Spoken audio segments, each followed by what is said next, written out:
मैं ज्योतिर्विद डॉक्टर गजेंद्राचार्य, प्रकाशक विशाल ज्योतिष कार्यालय 20-30/3 बोधगया मठ, बैजनाथा कामाख्या वाराणसी से यूट्यूब चैनल के माध्यम से अपने सभी सब्सक्राइबर लोग के लिए तथा संपूर्ण देशवासियों को ज्योतिष शास्त्र का विशेष ज्ञान प्राप्ति हेतु अपनी 25 रचनाओं में यह स्वर्णिम रचना बृहद ज्योतिष रहस्य है, जो कि 5151 पृष्ठों में शुद्ध हिंदी भाषा में 5 खंडों में विभक्त है।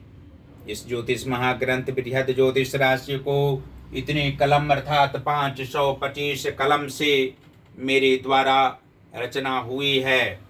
आज आप लोगों को जन्म कुंडली की अष्टम भाव में एक साथ मंगल और राहु ग्रह को बैठने का फल स्पष्ट शब्दों में वर्णन करने जा रहा हूँ।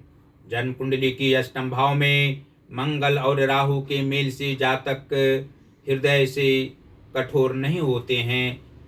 जीवनोपर्यंत संघर्ष करते हुए जीवन व्यतीत करने वाला, क्रूरता पूर्वक किसी भी रूप में खराब काम करने वाला नहीं होना स्वाभाविक बात होती है। विद्या के क्षेत्र में सफलता ये अवश्य प्राप्त करते हैं।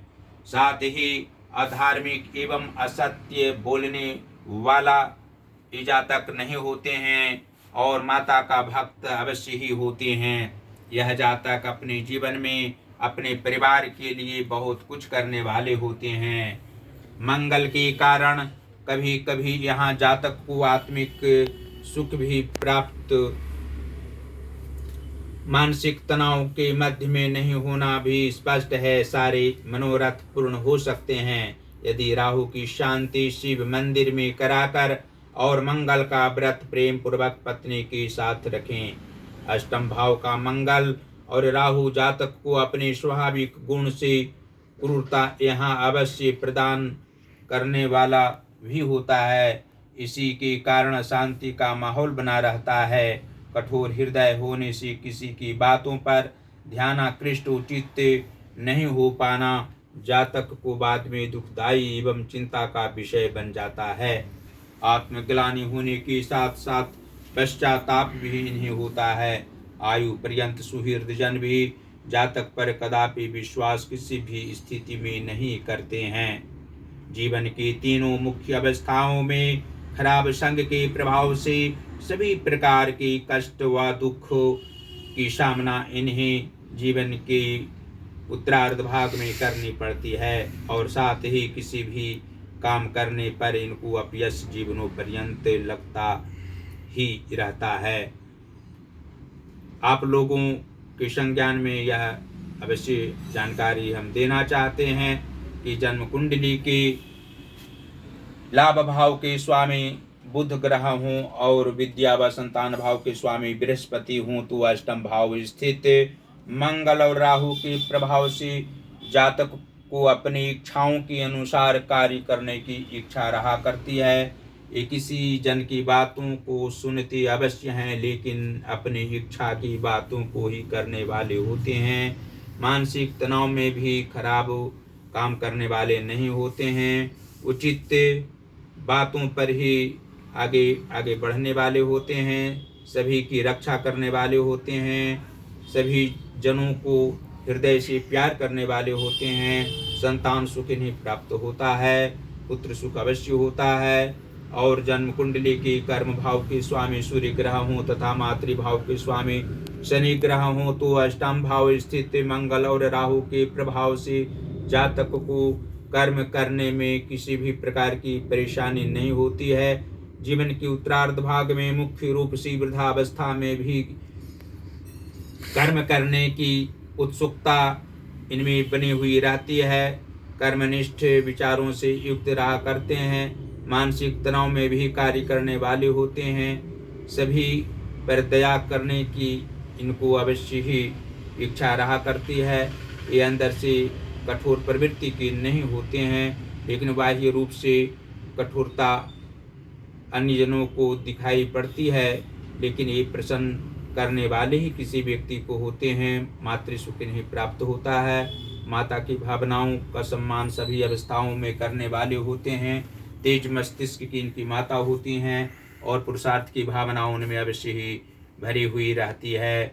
जन्म कुंडली के भाग्य भाव के स्वामी चंद्रमा हो तथा धन भाव के स्वामी गुरु बृहस्पति हो तो अष्टम भाव स्थित मंगल और राहु के प्रभाव से जातक भाग्यहीन व्यक्ति नहीं होते हैं, लेकिन जीवन के पूर्वार्ध भाग में मानसिक परेशानियों को झेलने वाले होते हैं। भाग्य कुछ विलंब से इनका होता है, लेकिन जीवन के उत्तरार्ध भाग में भाग्य इनका साथ विशेष रूप से देने वाला होता है। धन का अभाव रहने पर भी किसी व्यक्ति से मांगने वाले नहीं होते हैं, अपनी आवश्यकता के अनुसार ही चलने वाले होते हैं। प्रथम दर्जे के स्वाभिमानी व्यक्ति होते हैं। इनके कार्यों से अधिक लोग प्रसन्न रहा करते हैं। अधिकांश जीवन में ये जाता संघर्ष ही करते हैं, लेकिन संघर्ष से कदापि पीछे हटने वाले नहीं होते हैं।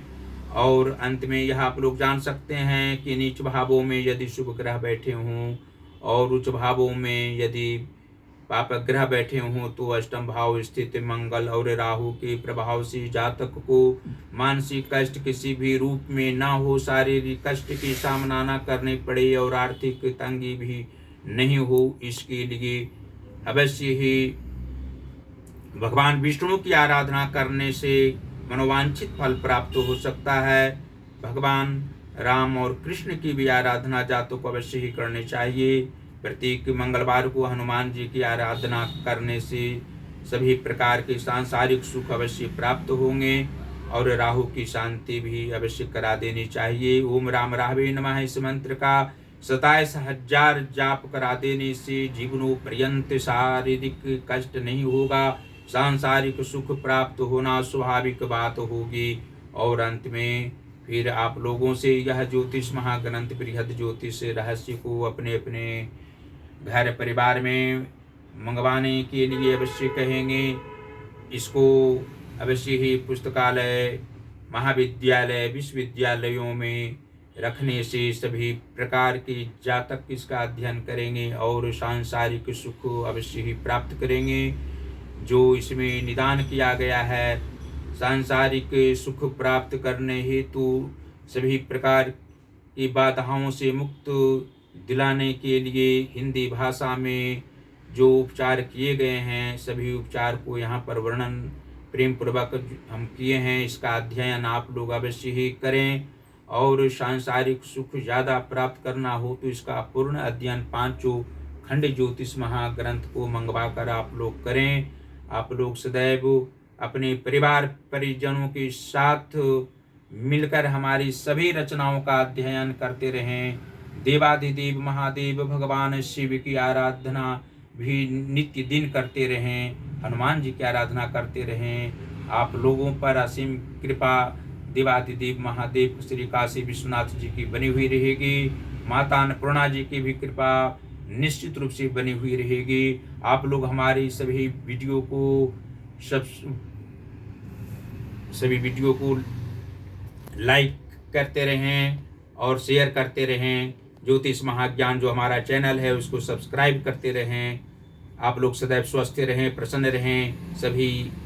हमारी सभी रचनाओं का अध्ययन प्रेम पूर्वक करते रहें। आप लोग सदैव प्रसन्नता पूर्वक हमारी रचनाओं का अध्ययन करेंगे, हमको आत्मिक खुशी प्राप्त होगी और हम भी आगे निश्चित रूप से बढ़ते रहेंगे, प्रसन्नता हमें भी रहेगी।